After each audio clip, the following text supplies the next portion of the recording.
지난 강의에서 우리는 사탕 수요의 비가격 결정 요인의 변화가 수요 곡선의 이동과 수요 함수에서 A 변수의 변화를 야기할 수 있음을 살펴보았습니다.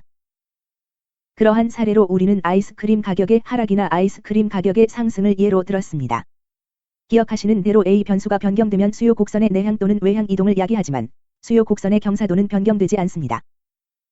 내가 지금 이야기하려는 것은 수요의 비가격 결정 요소에 해당하는 변수 하나의 변화가 수요 곡선의 경사도에 영향을 미칠 수 있고 아울러 B 변수도 변화시킬 수 있다는 점입니다.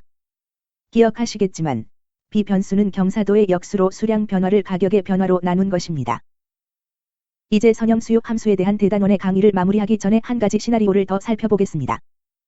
토이스에서 I에 해당하는 소비자의 소득이 증가했다고 가정합시다. 소득이 증가한다고 칩시다.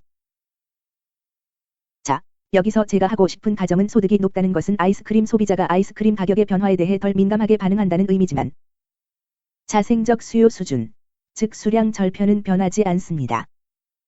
자, 소득이 높다는 것이 곧 소비자의 반응성이 감소한다는 의미라고 합시다. 이 소득의 증가가 사탕 수요와 수요 곡선 및 수요 함수에 어떤 영향을 미칠까요?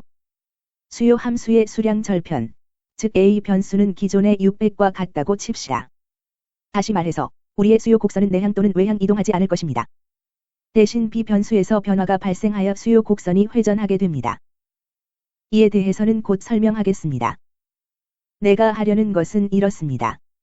가격이 50센트일 때 소비자 수요가 500 단위의 사탕이 아니라 이제는 500신 단위의 소비자가 찾는다고 합시다. 그리고 우리가 보게 될 것은 소비자의 소득이 증가한 까닭에 수요량의 규모가 더 느린 속도로 감소한다는 내용입니다. 따라서 여기서 실제로 변화하는 것은 B 변수와 수요입니다.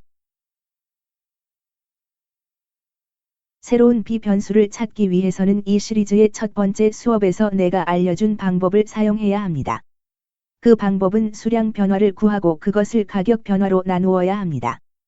이제 우리에게 제시된 것이 무엇인지 봅시다. 저는 두 가지 수요량을 선택하겠습니다. Q1과 Q2를 지정하고 그것에 딸린 가격인 P1과 P2가 있습니다. 따라서 이제 Q2에서 Q2를 뺀 450-500을 1달러 50센트에서 1달러를 뺀 값으로 나누어 값을 구합니다. 간략화하면 -50 나누기 0.5입니다. 이제 B 변수를 구할 수 있습니다. 계산기로 해보면 50을 입력합니다. 50을 음수로 만들어 0.5로 나눕니다. 그리하여 -100이라는 B 변수 값을 얻었습니다. 그걸 이젠 우리 수요 함수에 대입합니다. 여기서 이걸 대체합니다. 우리는 새로운 수요 함수로 QT 등호 600-100P가 나왔습니다. 이 함수가 수요 곡선에 어떤 영향을 미칠까요? 유의하세요. 600이란 수량 절편은 변하지 않았습니다. 그래서 우리의 수요 곡선은 여전히 여기 600에서 시작할 것입니다. 그러나 변화된 것은 수요 곡선 자체의 경사도입니다. 이제 가격이 1달러 인상될 때마다 수요량은 이전에 본 것처럼 200 단위가 아니라 100 단위만 감소할 것입니다.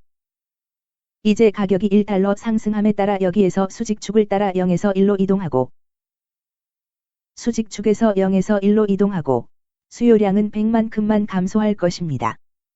그리하여 그래프상 여기에 점을 하나 찍습니다. 또 1달러가 증가하면 수요량은 100만큼만 감소합니다.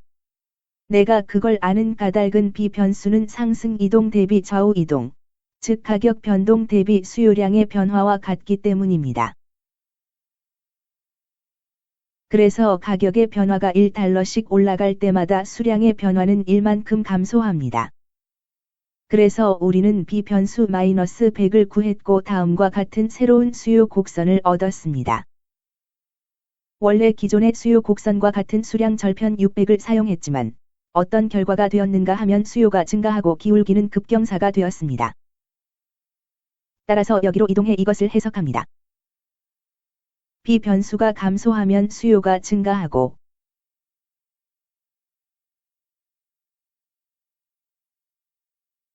기울기가 급경사로 변합니다. 그 말은 소비자가 가격 변화에 대한 반응이 작다는 뜻입니다.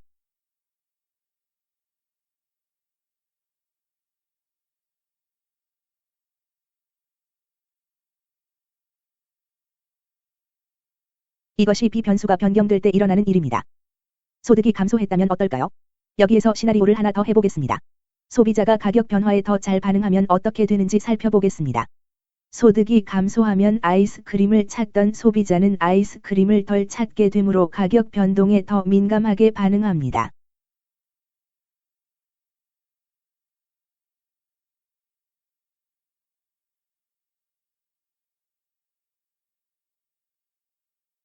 완전히 새로운 수요표를 만들지는 않겠지만 수요가 감소하면서도 기존의 수량 절편은 변화가 없는 시나리오 하나를 다뤄보겠습니다. 우리에게 새로운 수요 함수 QT 등호 600-300P가 생겼다면 어떨까요? 좋습니다. 그걸 도식화합시다. 그리고 이 함수가 수요 곡선에 어떤 영향을 미치는지 간단히 살펴보겠습니다. 이제 수요량은 200단위가 감소하는 게 아니라 300단위가 감소할 것입니다. 그러면 수요 곡선의 변화로 이어질 것이고 가격이 1달러씩 인상할 때마다 수요량은 마이너스 300단위로 감소합니다. 가격 변화와 수량 변동입니다. B 변수 마이너스 300은 수량의 변화 나누기 가격의 변화와 같습니다. 한 번 더 해보겠습니다. 가격이 1달러 상승하면 수요량은 300단위씩 감소합니다. 그렇게 해보니 가격 절편에 위치하게 됩니다. 따라서 B 변수가 마이너스 200이 아니라 마이너스 300이면 원래 수요 곡선의 Q 절편 600을 구심점으로 왼쪽으로 회전한 새로운 수요 곡선이 생깁니다.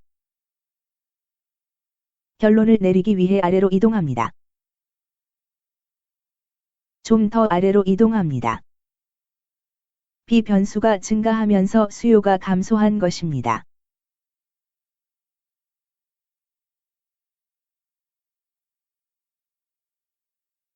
왜냐하면 소비자들은 가격 변화에 더 민감하게 반응하기 때문입니다.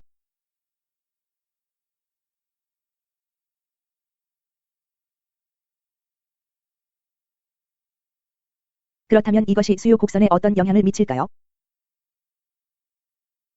수요를 좌측으로 회전시키고 경사도는 감소합니다.